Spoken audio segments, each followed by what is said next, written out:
Hello everyone, welcome back to the Lord of the Rings Online. This is Gnarlrynae here. Say hello to everyone, Gnarlrynae. Good girl. This is of course the SLOTRO edition. We are currently here on the Brandywine River just across from the Shire here in Buckland, where we have been sent by Aragorn to investigate the happenings in Crickhollow. In an inadvertent way, we were sent over here by the ranger over there.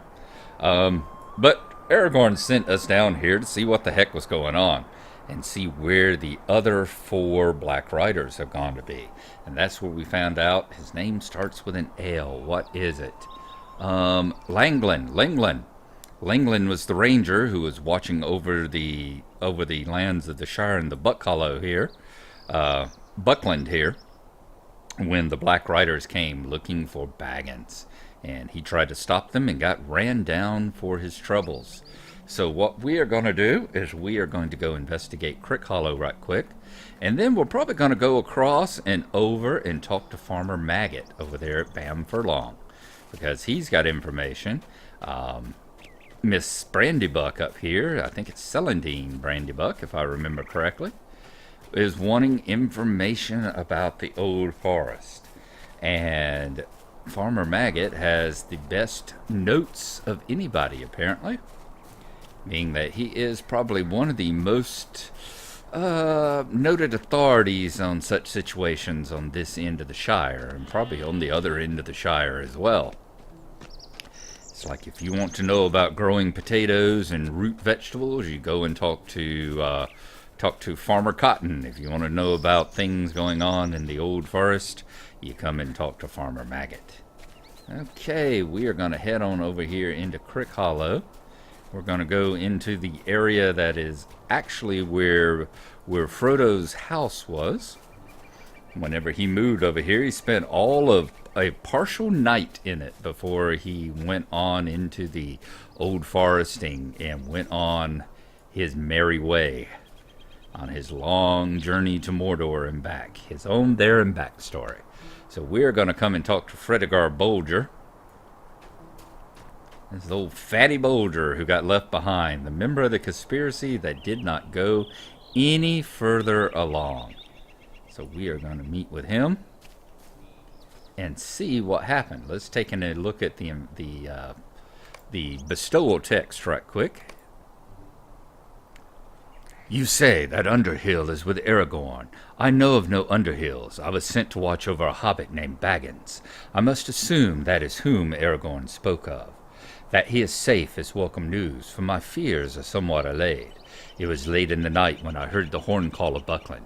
Running to the road, I saw the Nazgul leaving Buckland at a gallop. I tried to stop them, but they ran me down. I feared they had already found Baggins.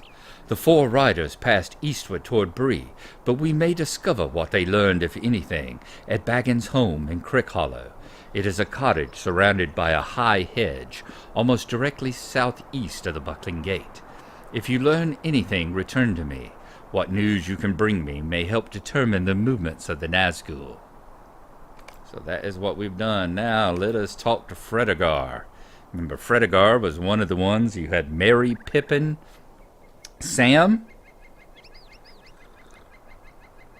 and Fatty here, who were all members of the conspiracy. All members who knew about the ring and knew that Frodo was going to be leaving the Shire. And Fatty was the one who was voted to stay behind. At his great pleasure, because he didn't want to go into the old forest. He was the one that was elected to stay behind and keep up the illusion that Frodo was going to be staying here for as long as possible. All right, let us go ahead and talk to him, and then we'll look around the area a bit too. Dear me, what do you want? What? Who? I don't have it. Oh, wait, you aren't one of those Black Riders? I must tell you that I haven't been so frightened in my life. Did they learn anything from me? Well, those riders came busting into the house, but I had already slipped out the back way. Not a thing did they get from me. When the sheriffs come, they made me tell them about Frodo and the others going off into the old forest, but I didn't say a thing about the enemy's ring. Oh, dear. What is that? It sounds like crows. They're here. They're coming close. Alright, here come the Crabine. They're sure coming close. Let's go ahead and take this guy out.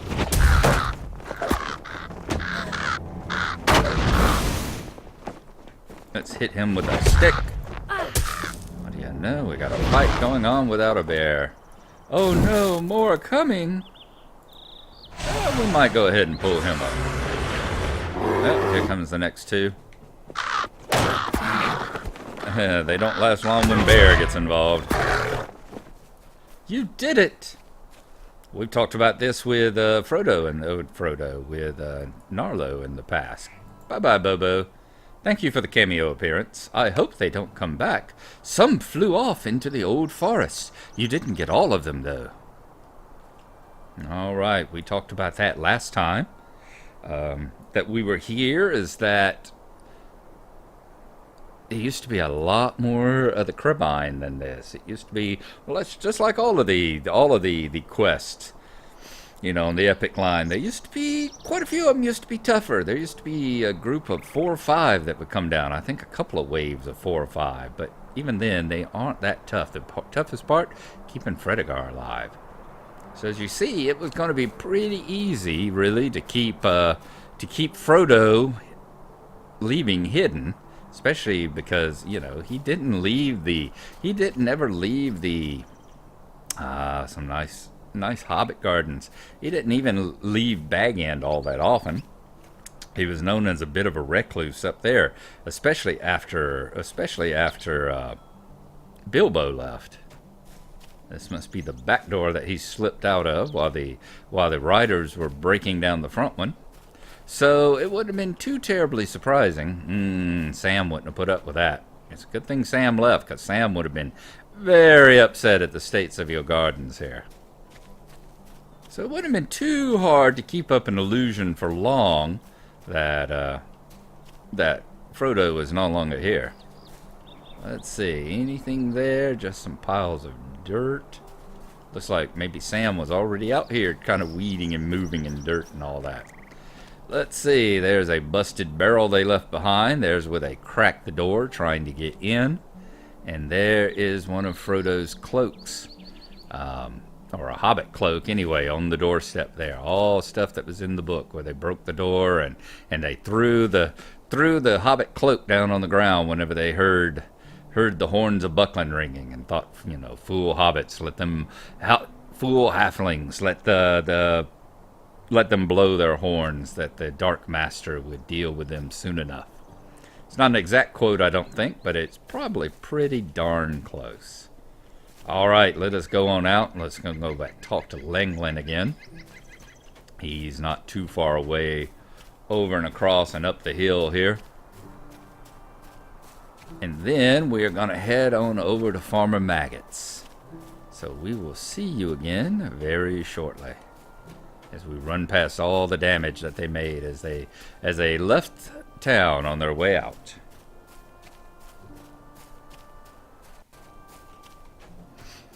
Leaving the east road and coming on back up the little path that leads to the gap in the hills here, Langlin's camp is just to the side.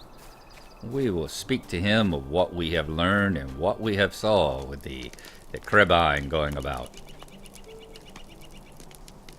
Greetings. The enemy's ring. It is no wonder Aragorn was so secretive as to why the enemy was seeking Baggins. Everybody knows about this damn thing. This is one of the least well-kept secrets in all of Middle-earth. If the Crabine heard Fredegar's words, the enemy will know for certain that the ring is no longer in the Shire, and all will be lost. Finding those birds in the old forest will not be a simple task. I would ask that you return to Aragorn and Bree and seek his counsel on how to find these foul birds. Alright, so we've been given the quest to go back to Strider, and we shall do that, but as we've said before, this is SLOTRO, and we are working on cleaning places out of the quest, following all the different quest lines and all the different stories that get told in a zone. And that is what we are going to do here. We are going to head on over to Farmer Maggot at Bam Furlong. As we said, we probably won't do all the ones in the Shire. I might end up making another little hobbit just to run through those so that we can see all the Shire quests over there. Just like I might make up a little temporary dwarf to run through just a couple of quests that we didn't do over there in the Arid Luine.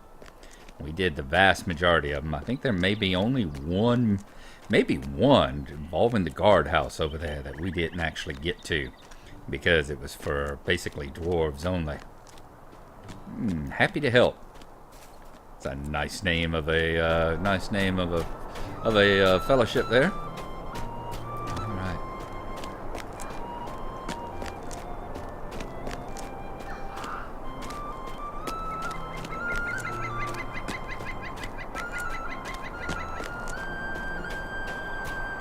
I always love the music that plays as you come across the Brandywine Bridge there. This one has to be the post. Might I speak with you a moment? Bundle for Budgeford. Wow, they're still green. All right. You know what? We may actually, I'll accept that one. I'll do that one when we come back. It looks like the postmaster ones are still green after all this time. So we do actually have some Shire quests that are of a level sufficient for us. Let us head on. You see the Buckland over there. And Lord, there's a bunch of quests coming up there too. That's the Join the Bounders. You see, it went gray a long time ago. It's basically, and that's a Join the Bounders, okay. It was basically a quest involving doing a lot of quests in the Shire. Matt Harfoot. What are you wanting, Matt? Join the Bounders. Good day. Which Might is I have a level word 7, with you? as you see there. And what is your other one? The Vigilance Committee. Stay and have some tea. Oh, that's a green one. Another talk to Farmer Maggot. Okay. The Vigilance Committee. Level 9. The Bounders haven't been able to keep the peace as well as they used to. No offense intended. So they've organized our own little group. We call it, well, the Vigilance Committee. A few of us have been looking into strange doings, like that Black Rider that's been seen round about and other outsiders who've come into the Shire lately. The thing is, one of our members has gone missing. Violet Underhill was going to look into some reports of strangers in the south of the Marish, but she hasn't come back, and I'm getting worried. I wonder if you can go down there and look for her. It may be that Farmer Maggot has seen her. He knows what's what around here. His farm, Bam Furlong, is down south along the river road in the Marish. We'll talk to that since we're going to Farmer Maggot's anyway. As you see there, it's I was wondering if there would be any, if there were going to be any whatsoever that would still be in our level range. This would definitely be it. Here in the Marish, here in the stock area. Okay. We are also going to we're going to walk up the hill to this tower while we are here, which looks like a folly. Looks like some farmer built it there as a type of a folly. But no, it's an actual old tower from the old days, as you would imagine. It's just surprising that it hasn't all been, like every other ruin eventually disappears into, that it all hasn't been assembled over the eons. Hasn't been torn apart over the eons for building materials, you know, because it's hard to get good quality cut stone like that. There's the stock tower. All right, I was thinking that should have given us a, what do we got here? We have got deed bestowed. All right, Knickerbreaker Slayer. We already got that. Knickerbreaker Slayer in Breland. And we are 11 of 30 on our way to the Knickerbreaker Slayer, which give us Shellbreaker. All right. How about, did we have one for the Shire? We got the one with Places of the Shire. Lands, North Downs. Where is it at? I think it's back here. There we go, the Shire. Yep, the sites of the Shire. So we have found the party tree earlier. There we go, the stock tower. So we have got a travelogue entry here. Let me get busy putting it up.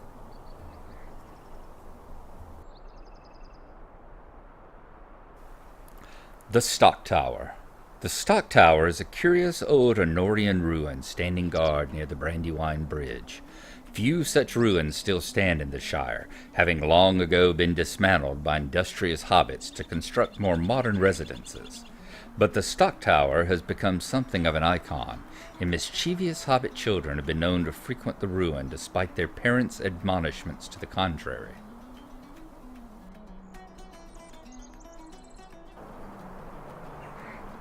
And there's the Stock Tower entry. I did not know. I wonder if it was an old dredged up memory when I talk about ruins being torn apart. I did not realize that it was actually spoken about there in the actual text for the Stock Tower. So, wow. I wonder if that's one of those little things where it got stuck in the back of my head and just happened to come out. Here's the Bucklebury Ferry. The ferry poles have been snapped right in half. You do well to cross at Brandywine Bridge. Okay. This is the ferry. As you see, it is semi-permanently stuck on the other side of the river now, on the other side of the Brandywine. Unless we could get that fisherman over there to lend us a hand with a boat ride. Looks like the Brandywine is only going to be crossable up at the bridge for quite a while now. And they have got it shut off, and there's the little house that the ferry keeper stays at. Let us go on down the road here. You understand why they call it the Marish? I'm assuming that it has something to do with the marshlands in these parts, because the land does get awful marshy, awful boggy, lots of mushrooms. This place being noted for all of its mushrooms. And that's not just the ones that happen to be growing in people's fields, like Farmer Maggot up here. So we have two things to talk to him about. Let us talk to him about old forestry and about the Vigilance Committee, which just sounds kind of nasty, doesn't it? It's like, a little bit of the little shades of 1984 in the Shire there whenever you start having Vigilance Committees, keeping track of what's going on with people. Alright, we have almost reached Bamfurlong here now. Talk to Farmer Maggot, and then I will take a look at how much time has gone by. I think we're approaching the 20-minute or so mark, and we will have made an episode out of it again. Alright, here is the man himself, the hobbit himself, Farmer Maggot, and his son, I suppose, Hammy. I wonder if that stands for Hamfast. Okay. Would you care to purchase any produce? Bamfurlong is the birthplace of the most delicious foodstuffs in the Shire, if you ask for my opinion. I've no chuck with strangers. Old forestry. What now? More blasted strangers? Get off my... Oh, Kellendine Brandybuck sent you. Well then, I should at best speak fair to you. She sent you to ask about notes. I sent those on a while ago with my son Rollo, his friend Dodrick, and Will Mac Brandybuck, one of my farmhands. My son wrote those notes because so few other hobbits around here know the forest at all. He probably slipped off to the inn in Newbury just inside the Haygate of Buckland. Likely all three of them are busy carousing rather than doing their duties. If you look for them there, I'm certain you will coax the notes from them. All right, so talk to Rollo Maggot, Dodrick Brandybuck, or Will Mac Brandybuck in Newbury. That we can do. And now the Vigilance Committee. I've no chuck with strangers. Violet Underhill. Yes, indeed. I told that young lady when I'm going to tell you, and what I have told those bounders days ago if I'd had any sense. Some ruffians have come into the Shire not far west of here. Brigands, more than likely. My son Hammy here can tell you more about them, too. We'd both like to see them gone from the Shire. I told that young lady that their camp was no place for her to be poking her nose, but I guess from what you say that she didn't listen. I should have told someone about 'em, but I figured her to have more hobbit sense. Boy there, give me a moment. Violet in peril. Ah, I see it now. That hobbit lass Violet probably went off to see those ruffians on her own. I never thought to warn her properly what might happen.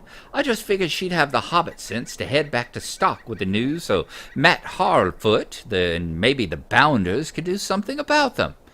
That camp of strangers, brigands and thieves most likely, is not far to the west of here, ford the stream at the head of the waterfall. It's no good waiting for the sheriffs to do something now. You'd better hurry out there and look around. I only hope she ain't been harmed. Okay, that we can do. Let's talk to Hammy as well. Said he would know something about Good what's day. going on. Might I have a word with you? Rousting ruffians. These strangers are a real problem hereabouts. I'm pretty sure they've been stealing food from the local farms, and it's just a matter of time before they cause worse trouble than that. That girl Violet probably went that way and found trouble, so I think you should deal with those ruffians. Maybe they'll take the hint and move back to wherever it is they came from. The ruffians, brigands like as not, are camped not far west of here. Their camp is on the heights of Gnarlrynae, south past a waterfall. It looks dangerous, but you can ford the stream just before the cascade goes over the cliff. To defeat 12 brigands. And I think this is where we get our first two gift mathoms if we haven't been dealing stuff in the Shire already. There's Fang and there's Grip. Where's Wolf? There's Wolf. He's patrolling the bounds while Grip watches us and while Fang lets down his guard and takes a nap. All right, so there you go. I'm pretty sure that is going to be the episode for today. And we got in a travelogue entry as well. That's good. Okay, so next time, instead of going and talking about, instead of going back to Buckland or going back to Bree, we are going to be heading down the road a piece and see if we can get Violet out of the hands of those ruffians, out of the hands of the brigands down there toward, not Frogmorton, it's Woods End, I think is the place over there, the Woody End. So we will do that then. And in the meantime, we are going to be thinking about, are we going to be taking Bobo? Or will we be taking Stax? Sorry, Stax. We'll definitely take you. It's been so long since I've had you out that I've forgotten your name. So we'll take Stax along with us next time. Thanks for coming, and we hope to see you then. Bye-bye.